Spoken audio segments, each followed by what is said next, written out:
Morning, everybody. My question for you today is, are you calling out to God? Our verse is Psalm 91, verses 14 and 15. Because he holds fast to me in love, I will deliver him. I will protect him because he knows my name. When he calls to me, I will answer him. I will be with him in trouble. I will rescue him and honor him. Basically, God doesn't want us to be shy. He asks us to call on him, to love him, and to cling to him. When we do that, he promises to be with us and that he will rescue us and deliver us from trouble. That doesn't mean that everything will always be smooth sailing. He wants us to cling to him. When everything is smooth, we tend to relax our grip, don't we? God wants us to be close. He wants us to depend on him. The more you do that, the calmer you will be no matter what's happening outside the boat. Now, today we're going to return to our pizza that we started a couple weeks ago. I promise we will finish off the pizza today. Today we're doing Greek pizza. Now, if you want the crust, go back 2 weeks and watch the video. We already made the crust, and it's on our cookie sheet here. And all we're doing today is topping it. And this is a Greek pizza. I'm actually going to add some ground turkey that's been cooked to this. I don't necessarily have that on the recipe. You could do it or leave it out. It doesn't have to be done that way. And then this is some pesto that I made with arugula. And because I'd used coconut oil actually making this, I had to set this out to get it spreadable. But have quarter to half a cup, somewhere in that neighborhood, of this. I am spreading that around. Let me see if I can tip this down where you can actually see what I'm doing, sort of.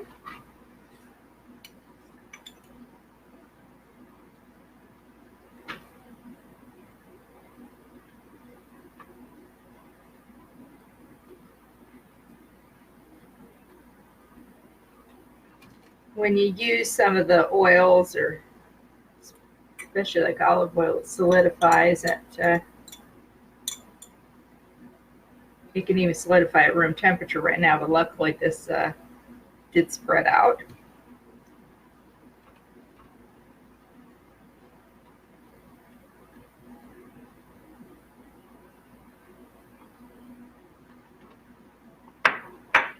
I'll allow the containers to have it on my fork.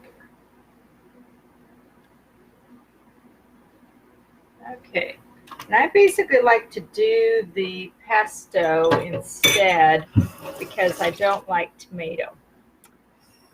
It does not agree with me very well. So I may like it in the moment, but later my digestive tract doesn't really care for it. Thinks it's too acid.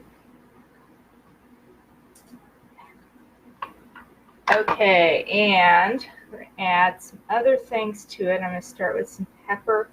This is actually some pepper that is been frozen, and I'm just going to slice it thinly. I just rinsed it. If you let it unthaw before you cut it, you'll have trouble cutting it because it'll be too soft.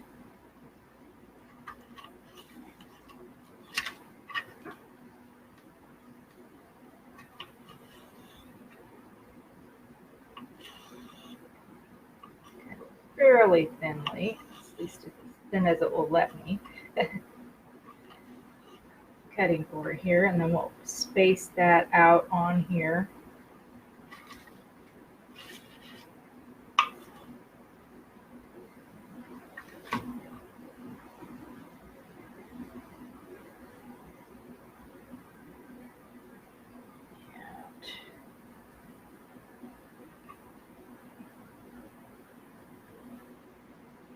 And so I'm just kind of spreading that out.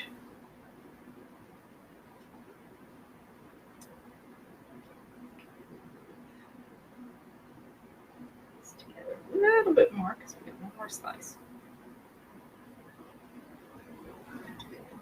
Okay, and then I'm going to take my fork and use that to break up my turkey that's already cooked up. I don't normally use the kind of meat that is put on pizzas.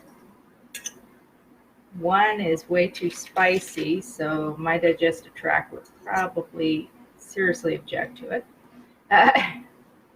Not a good thing. And also, this is about 3 ounces of turkey. It's not necessarily the best meat. And there's other things that they put in it that may or may not be the best things for you. Okay, so we've got some meat on here. Any light patches you're seeing is actually some of the oil that solidified.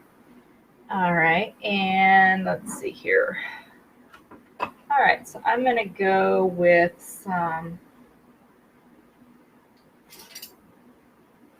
coconut soft cheese, or sort of soft cheese, kind of as a feta substitute. So I'm going to just, and I have shown how to make this before. It's not complicated. You take some coconut cream and put it in mix it with lemon first, and then you leave it out, putting it in a strainer with a coffee filter so that it has a chance to break up a little smaller.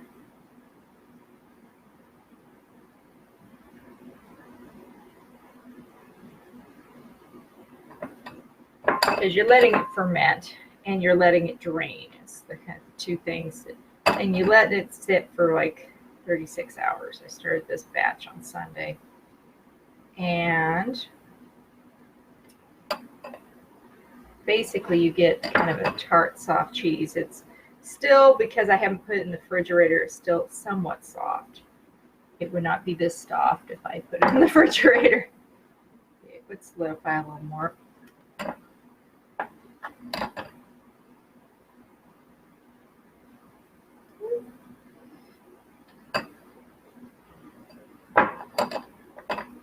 And I'm actually not using all of it. I'm just breaking this up into small pieces. Okay, so that's kind of our feta.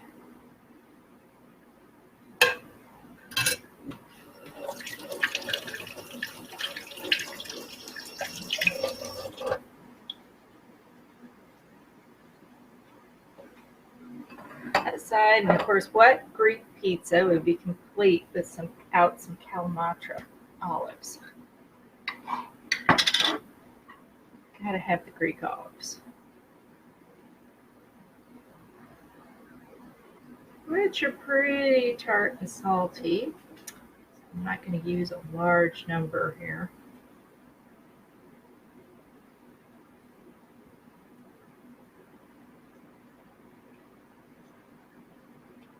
I'm just going to use about 5 of these.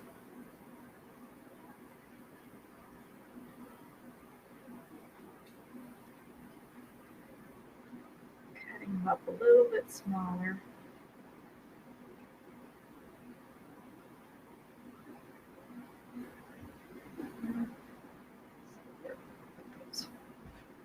Let's do one more here on this side.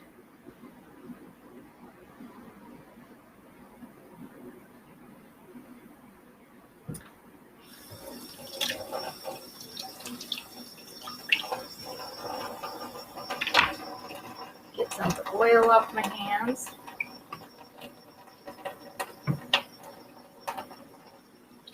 Won't be greasy without having pepperoni.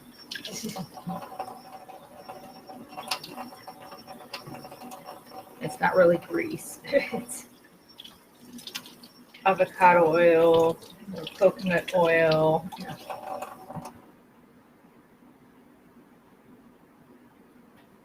Sure, a little better for you.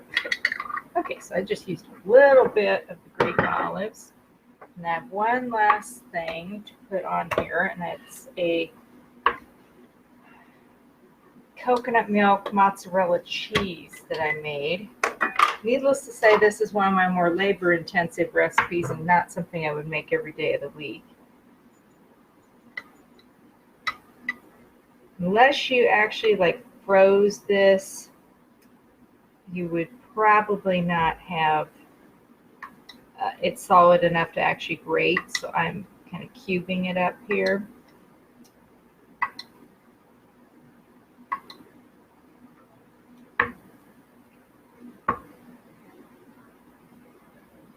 So then I'm going to throw some chunks of that around on here in addition to the feta. Now this is basically coconut milk, and then you've heated that up and added agar-agar powder to it and some arrowroot powder to help it set up. And you let it chill, obviously, really well in your refrigerator.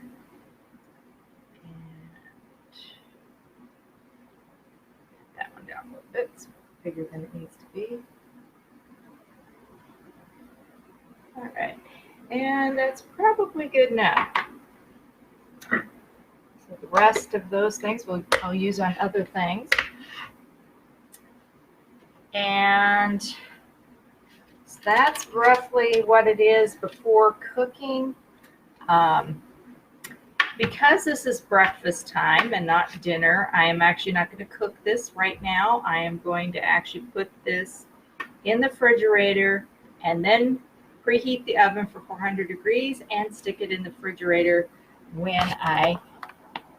after I get home this evening, to actually be able to eat that for dinner. So next week, we'll look at another kind of crust and another verse, and we will do this again with a little bit different recipe and a little bit different crust recipe. So if you want to do something different than cauliflower, we'll have another option for you. So stay tuned for next week. Thank you for joining me, and I will see you then.